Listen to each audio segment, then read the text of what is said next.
4:37. It is indeed feels like 108 out at the airport right now, so stay cool, ladies and gentlemen.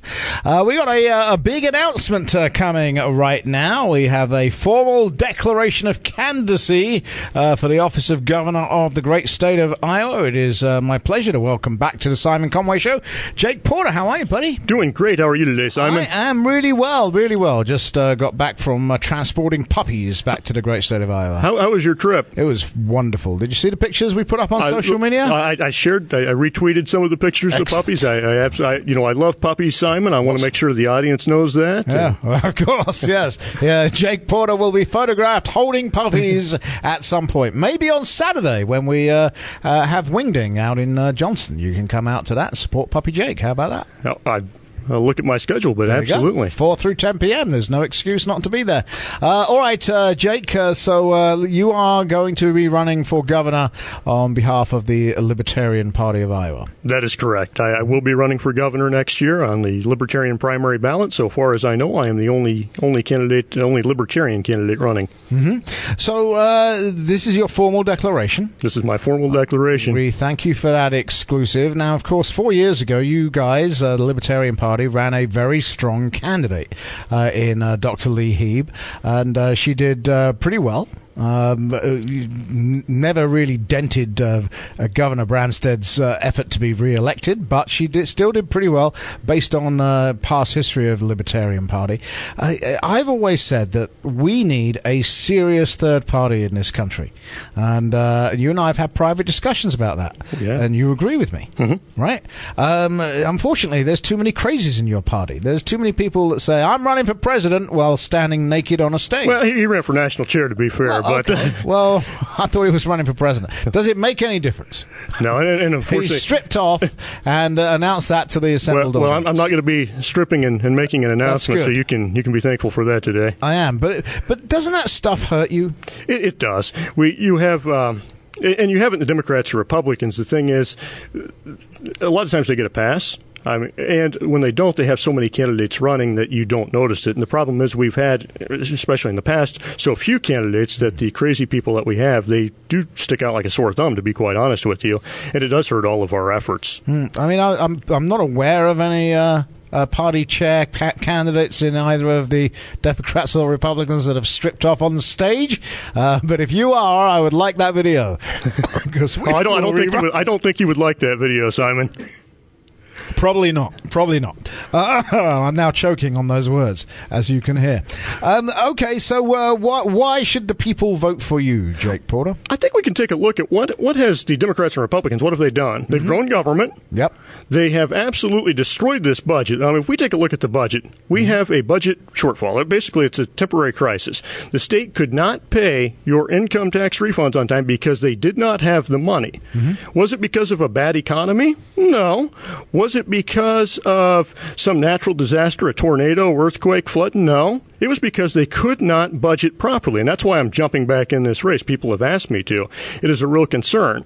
And the solutions you hear is, well, it'll get better. We'll just wait until next year. It was just a bad farm year. It had nothing to do with being a farm year. It has to do with the fact that they raise their spending, and they give this corporate welfare, and they pass the tax bill on to you and me.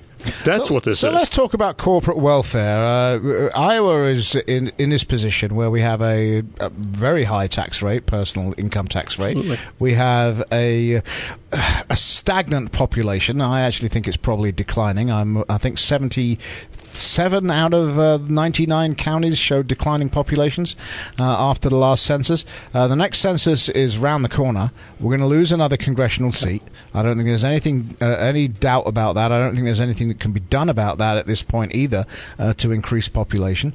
So what are you going to do about all of that? We've got to start. We've got to start cutting unnecessary government programs. We've got to make an even playing field. That way small businesses can survive, especially in these smaller communities. Now, we will be getting an influx of people possibly from Illinois if we do things right. We got to be careful about that. We're not going to build a wall just yet, but no, everyone's leaving there. Their taxes went up. Their income tax, about 32%, I believe? That's where we're headed if we're not careful, though. And we're not that far from people leaving Iowa as well. They're not staying. That's the biggest problem right now. The younger people are not staying. Retiring people are indeed leaving because we're taxing retirement. So it is a huge problem. No question, it's a huge problem. But a lot of people will say, well, look, if you vote for the Libertarian, what you're really doing is opening the door to the Democrats. The Democrats, they spend about as much as the Republicans. I would actually say, the government under Terry Branstad grew about $1 billion. We have a $7.3 billion budget now. Mm-hmm. It was only 6.3 under Culver. That is 7 years they have managed to grow the budget $1 billion. Yeah, you missed the point I'm making. The point I'm making is a lot of people will say to me, well, Jake Porter cannot win.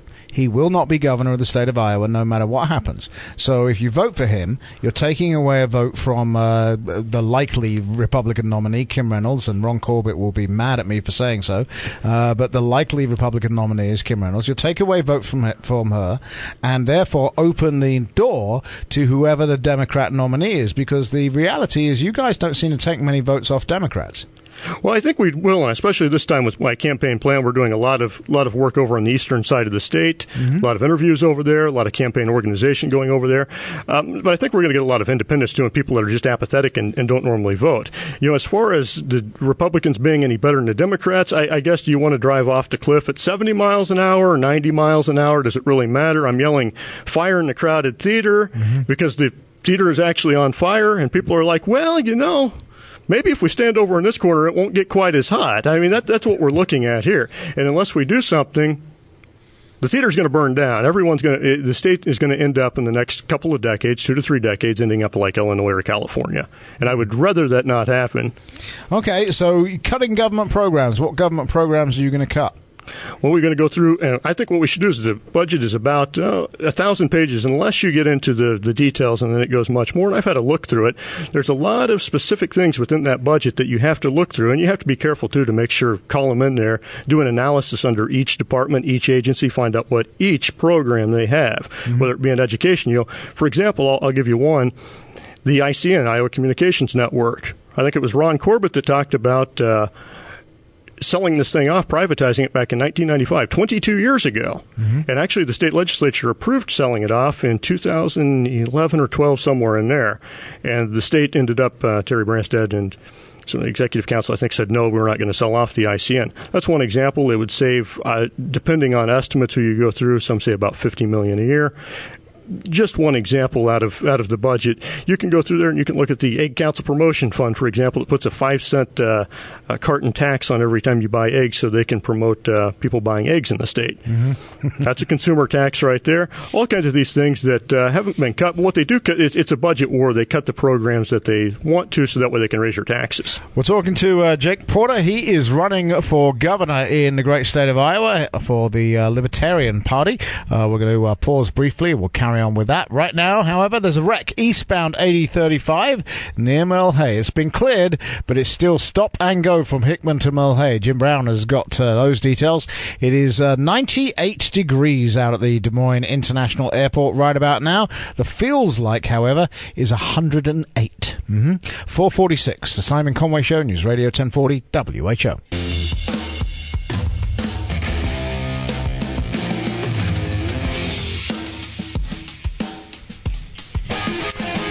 98 degrees out at the Des Moines International Airport, but that's really not the issue. The issue right now is it feels like 108 out there, so please be careful. It is coming up to 4:53 in studio with Jake Porter, who has just formally announced his run for governor for the Libertarian Party of Iowa. He will be certainly one of their candidates. Whether or not there is a primary, we will, I guess, be revealed in the fullness of time, right? That's correct. Okay. So we were talking about identifying how to cut the budget. Did you know we have 106 agencies, state agencies in the state of Iowa? Absolutely. Shouldn't some of them just disappear? Of course they should. Okay. You want to name any, or are you frightened you might have a... a Rick Perry moment. Well, I'm more frightened that people will get really upset right now and come after me for that. No, there's several of them. What I would actually like to do is to look at, because they have things hidden in there that may be actually necessary function. So I would want to go through, do a detailed analysis of each one. Results Iowa does some of that was founded in 2001 to actually hold some of these agencies accountable as far as reporting. But I don't know that anything's ever actually been cut from what they found. Do you know what that sounds like, though, to the rest of us out here? That sounds like if we elect you governor, then we're going to have a talking shop. And it's going to take forever because you're going to go line by line through every agency, all 106 of them, see what they're doing that might be relevant. Whereas a lot of us would say, you know what, the State Department of Education doesn't do anything except build some buildings, so we could have a little committee that did that. Why don't we shut that down right now? Certainly. That's too easy, though. You shouldn't be agreeing with me like that. Let's go to the phones and talk to Ron. Ron, you are on the air with Jake Porter. Hey, Jake, thanks for being on the show. Say, I agree with, cutting all these government subsidies, but let's legalize pot. We have all these millennials living downtown. We could have a head shop on every corner. Uh-huh.